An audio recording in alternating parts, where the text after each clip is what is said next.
안녕하세요. 3주 1차 강의를 시작하겠습니다. 오늘은 3장 신경과학과 행동입니다. 신경과학과 행동에서는 뇌가 어떻게 작용하는지, 뇌가 작용하지 않을 경우 어떤 일이 발생하는지, 혹은 앞의 두 경우가 어떻게 행동을 결정하는지에 대해서 살펴보겠습니다. 먼저 뇌의 정보 처리에 관여하는 가장 기본적인 단위인 뉴런 혹은 신경원에 대해서 살펴봅니다. 뉴런의 전기적 및 화학적 활동이 모든 행동 사고와 정서의 출발점입니다. 뇌 해부학, 특히 뇌 전반적인 조직, 서로 다른 기능들을 행하는 주요 뇌구조들과 뇌의 진화적 발달에 대해서 살펴봅니다. 마지막으로 뇌를 연구하고 또 뇌가 어떻게 작용하는지를 이해하는 것을 도와주는 연구 방법들에 대해서 살펴봅니다. 여기에는 손상된 뇌를 검사하는 방법과 살아있는 건강한 뇌를 스캔하는 방법들이 포함됩니다. 먼저 뉴런의 구성 요소에 대해서 살펴보겠습니다. 뉴런은 세 가지 기본 요소, 즉 세포체, 수상돌기와 축색으로 구성된 복잡한 구조를 가지고 있습니다. 신체기관의 세포들처럼 뉴런들은 세포체를 가지고 있으며 세포체는 뉴런의 가장 큰 요소로서 정보 처리 과제를 통합하고 세포가 살아있게 기능하는 것을 가지고 있습니다. 이곳에서 단백질 합성, 에너지 생산, 신진대사가 일어납니다. 세포체에는 핵, 뉴클리어스를 가지고 있는데 여기에 DNA 염색체가 위치합니다. 세포체는 분자들을 세포 안과 밖으로 이동하게 하는 투과성의 세포망으로 둘러싸여 있습니다. 다른 체세포들과 달리 뉴런은 세포체로부터 확장된 두 유형의 요소를 가지고 있습니다. 즉 수상돌기와 축색을 가지고 있으며 이들을 통하여 뉴런들이 서로 의사소통합니다. 수상돌기는 다른 뉴런으로부터 정보를 수용하며 이를 세포체에 전달합니다. 수상돌기라는 용어는 나무를 뜻하는 그리스어로부터 유래됐는데 실제 대부분의 뉴런들은 마치 나뭇가지처럼 보이는 수많은 수상돌기들을 가지고 있습니다. 축색, 엑소는 정보를 다른 뉴런, 근육 혹은 내분비선으로 전달합니다. 많은 뉴런들에서 축색은 수초, 미올린 시트로 덮여 있는데 수초는 지방성 물질의 절연층입니다. 수초는 신경계에서 관찰되는 지지세포인 교세포, 글리아셀로 만들어집니다. 여러분의 뇌에서는 1000억 개의 뉴런들이 바쁘게 정보를 처리하지만 뉴런보다 10에서 50배 정도 더 많은 교세포들로 다양한 기능을 수행합니다. 다발성 경화증, 멀티플 스클로시스 같은 탈수초화 질환에는 수초가 상실되며 이로 인하여 한 뉴런에서 다른 뉴런으로의 정보 전달이 느려집니다. 이로 인하여 한 뉴런에서 다른 뉴런으로부터의 정보 전달이 느려집니다.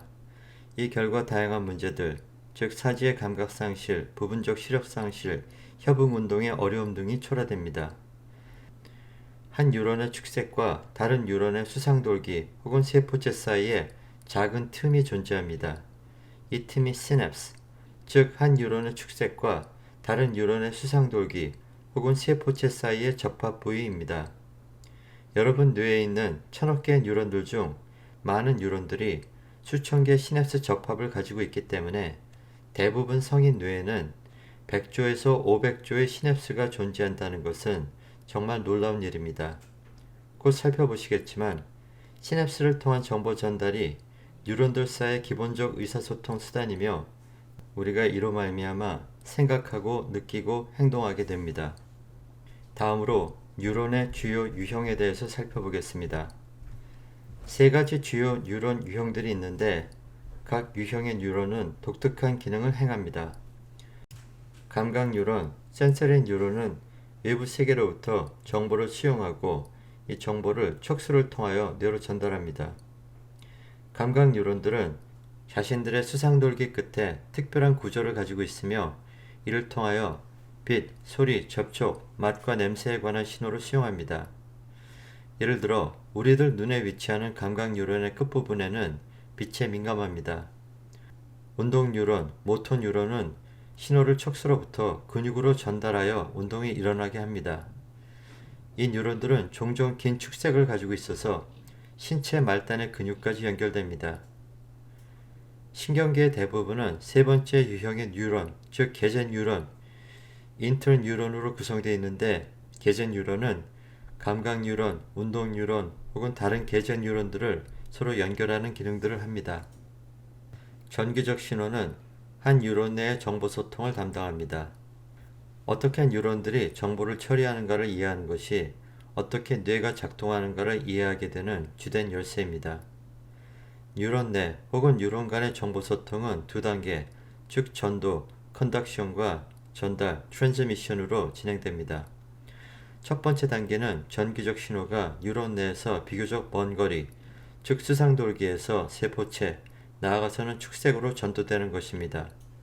두 번째 단계는 시냅스를 건너 뉴런들 사이에 전기적 신호가 전달되는 것입니다. 이 두 단계 모두를 합하여 과학자들은 뉴런의 전기화학적 작용, Electrochemical Action이라고 부릅니다. 뉴런은 자연적으로 전하를 띠는데 이를 안정전이, Resting Potential이라고 부릅니다. 안정전이는 뉴런의 세포막 안과 밖 사이의 전하 간 차이를 의미합니다. 안정전이는 배터리의 양극과 음극 사이의 차이와 유사합니다. 활동전이는 장거리로 신호를 보내기 위해 필요합니다. 대부분 시간 동안 뉴런들은 안정전이를 유지합니다. 전기 충돌을 활동전이, 액션 포텐셜이라고 부르는데 이는 뉴런의 축색을 따라 시냅스로 전도되는 전기적 신호를 의미합니다. 활동 전이는 전기 쇼크가 일정 수준, 즉 역치, 스레시홀드에 도달할 때만 발생합니다. 나트륨과 칼륨의 이온이 불균형 상태로 있는 시기 동안 뉴런은 또 다른 활동 전이를 생산할 수 없는데 이 시기를 불운기라고 부릅니다. 활동 전이가 생성된 후 다른 새로운 활동 전이가 생성되지 못하는 시기입니다. 이온 농도의 불균형은 세포막에 위치하는 능동적인 화학 펌프에 의해서 전환되는데, 즉 나트륨 이온이 축색 밖으로 이동하고 칼륨 이온이 축색 안으로 이동합니다. 다음은 지금까지 배운 뉴럴 컨덕션, 신경 전도를 그래픽 동영상을 통해서 보시겠습니다. This is a neuron, which has four main parts. The dendrites receive information. The cell body processes and integrates that information. The axon carries the information along long distances from one part of the neuron to another, and the axon terminal transmits the information to the next cell in the chain. A bundle of axons traveling together is called a nerve. Nerves can be very long, as they often need to transmit information over long distances. As we just saw, the dendrites are the part of the neuron that receives incoming signals. Based on the strength of this incoming stimulation, the neuron must decide whether to pass that signal along or not. If the stimulation is strong enough, the signal is transmitted along the entire length of the axon in a phenomenon called an action potential. When this happens, we say the neuron fires. Amplitude of the action potential for a particular neuron, that is, the maximum voltage in one neuron during an action potential, never changes. An action potential doesn't get bigger with a bigger stimulus. It's all or nothing. It either happens or it doesn't happen. What can change is the frequency of the action potential. A neuron might fire many more times per second in response to, say, an intense pain, and less frequently in response to a gentle breeze. Some axons transmit action potentials faster than others. One variable that increases conduction velocity is the presence of myelin sheaths around axons. Myelin speeds up transmission through a process called saltatory conduction, in which the action potential signal appears to jump along the part of the axon covered by the sheath. In the peripheral nervous system, the sheaths are formed from glial cells known as Schwann cells. There are small gaps between Schwann cells called the nodes of Ranvier. The action potential appears to jump from node to node, speeding the transmission. In the central nervous system, The sheaths are made by cells known as oligodendrocytes.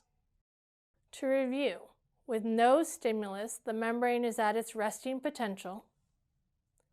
A small stimulus causes a graded potential, and a stimulus above the threshold creates an action potential and the neuron fires.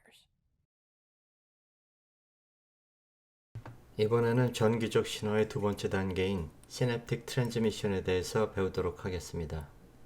축색은 대개 종말단추, 터미널 버튼에서 끝나는데 종말단추는 축색으로부터 확장되어 나온 혹처럼 생긴 구조입니다. 종말단추는 신경 전달 물질, 뉴로트랜스미터를 담고 있는 작은 소낭 혹은 백으로 채워져 있습니다. 신경 전달 물질은 시냅스를 건너 정보를 수용하는 뉴런의 수상돌기로 정보를 전달하는 화학물질입니다. 정보를 수용하는 뉴런의 수상돌기는 신경 전달 물질들을 수용하고 새로운 전기적 신호를 생성하는 세포막의 일부인 수용기 리셉터를 가지고 있습니다. 신호는 시냅스 전 뉴런에서 시냅스 후 뉴런으로 전달되는데 신경 전달 물질과 수용기는 자물쇠와 열쇠 시스템 같이 작동합니다. 이에 대한 동영상을 보도록 하시겠습니다. Deep within the brain is a set of structures called the limbic system. The limbic system contains the brain's reward circuit, or pathway. The reward circuit links together a number of brain structures that control and regulate our ability to feel pleasure. Feeling pleasure motivates us to repeat behaviors. When the reward circuit is activated, each individual cell in the circuit relays electrical and chemical signals. The small gap between the sending and receiving cells is called the synapse. In the reward circuit, dopamine neurons release the neurotransmitter dopamine. The released dopamine molecules travel across the synapse and link up with proteins called dopamine receptors on the surface of the receiving cell. When dopamine binds to the exterior of the dopamine receptor, this causes proteins attached to the interior part of the receptors to carry the signal onward within the cell. Some dopamine molecules re-enter the sending cell via dopamine transporters and can be re-released. When a reward is encountered, the presynaptic cell releases a larger amount of dopamine in a sudden burst. Dopamine transporters will then quickly remove the excess. Dopamine surges in response to natural rewards help the brain learn and adapt to a complex world. However, drugs are able to hijack this process, contributing to unhealthy behaviors and consequences. When someone first uses cocaine, the drug quickly enters the brain, where it blocks the transporters on the presynaptic cell.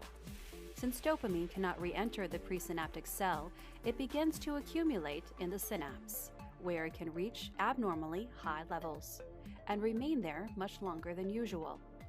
The postsynaptic cell becomes hyperactivated, which produces a feeling of euphoria.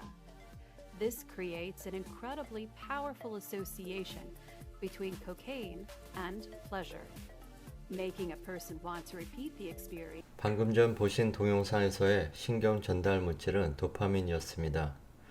운동, 동기, 즐거움, 정서적 각성을 조율합니다. 이 밖에도 아세틸콜린은 수의적 운동의 통제를 포함한 다양한 기능에 관련된 물질입니다. 글루타메이트는 흥분 등 뇌 내부의 정보 전달에 관여합니다. 가바는 뇌의 주요 억제성 신경 전달 물질입니다. 노르에피네프린은 기분과 각성에 영향을 줍니다.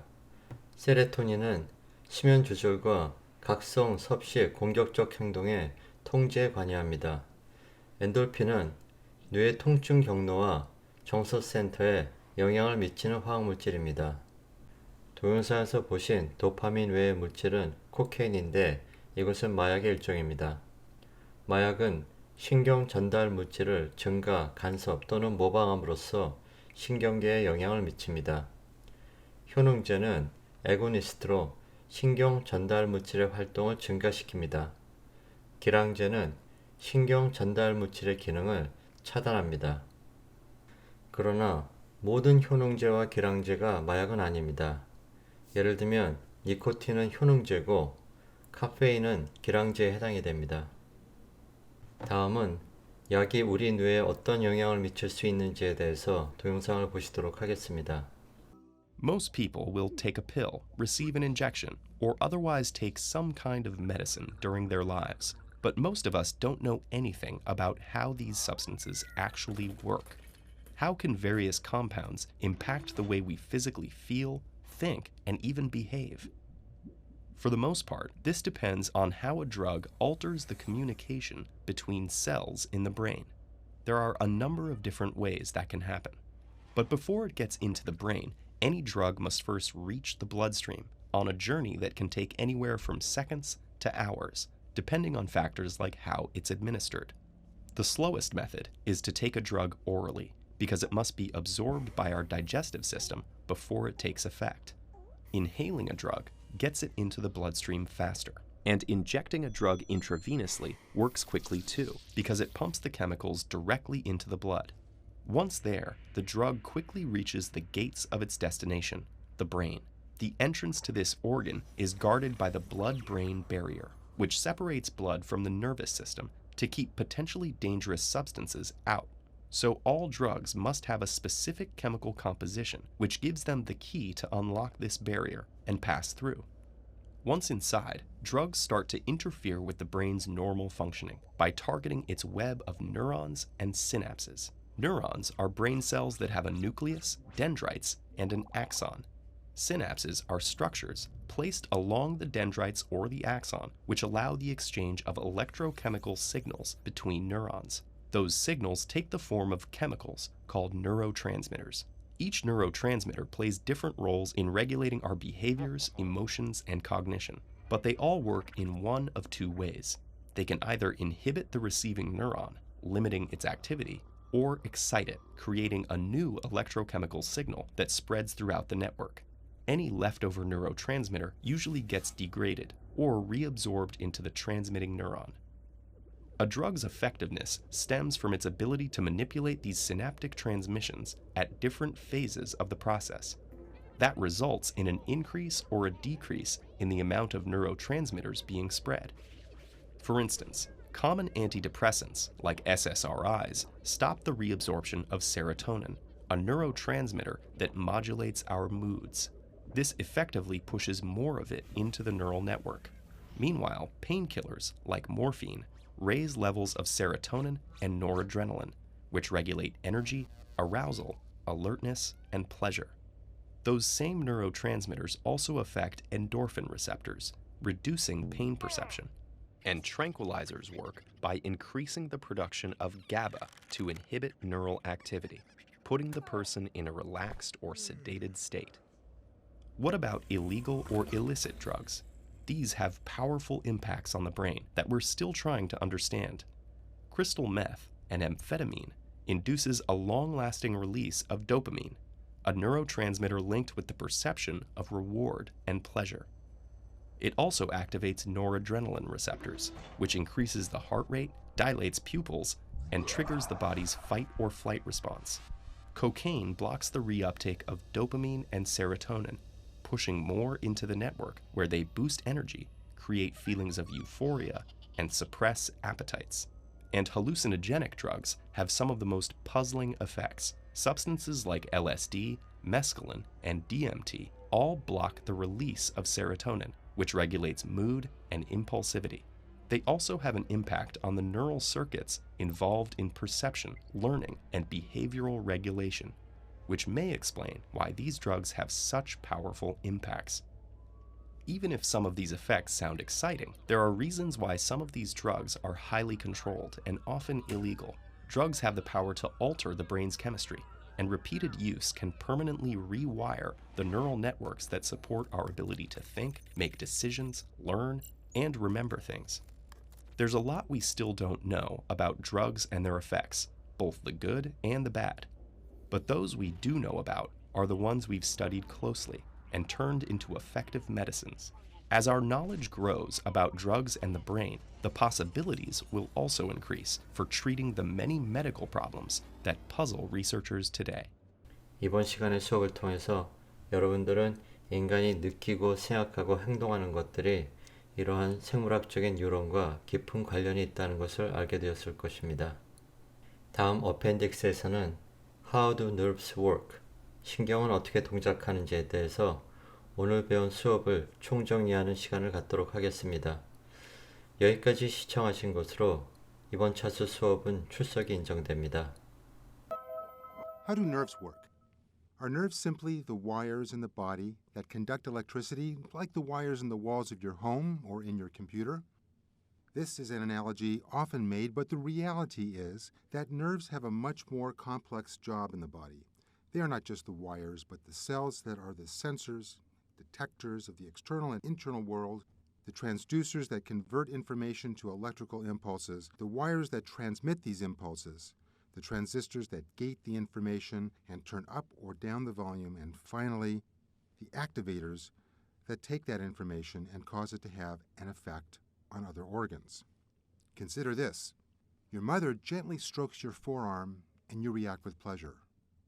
Or a spider crawls on your forearm and you startle and slap it off. Or you brush your forearm against a hot rack while removing a cake from the oven and you immediately recoil. Light touch produced pleasure, fear, or pain. How can one kind of cell have so many functions? Nerves are in fact bundles of cells called neurons, and each of these neurons is highly specialized to carry nerve impulses, their form of electricity, in response to only one kind of stimulus and in only one direction. The nerve impulse starts with a receptor, a specialized part of each nerve where the electrical impulse begins. One nerve's receptor might be a thermal receptor, designed only to respond to a rapid increase in temperature.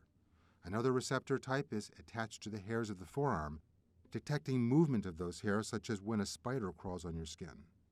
Yet another kind of neuron is low-threshold mechanoreceptor, activated by light touch. Each of these neurons then carry their specific information, pain, warning, pleasure, and that information is projected to specific areas of the brain, and that is the electrical impulse.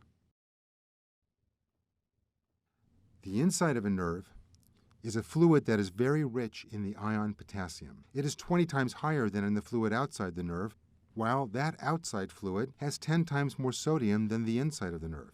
This imbalance between sodium outside and potassium inside the cell results in the inside of the nerve having a negative electrical charge relative to the outside of the nerve, about equal to minus 70 or minus 80 millivolts. This is called the nerve's resting potential. But in response to that stimulus, the nerve is designed to detect pores in the cell wall near the receptor of the cell open. These pores are specialized protein channels that are designed to let sodium rush into the nerve. The sodium ions rush down their concentration gradient, and when they do, the inside of the nerve becomes more positively charged, about plus 40 millivolts. While this happens initially in the nerve right around the receptor, if the change in the nerve's electrical charge is great enough, if it reaches what is called threshold, the nearby sodium ion channels open, and then the ones nearby those, and so on and so forth, so that the positivity spreads along the nerve's membrane to the nerve's cell body, and then along the nerve's long, thread-like extension, the axon.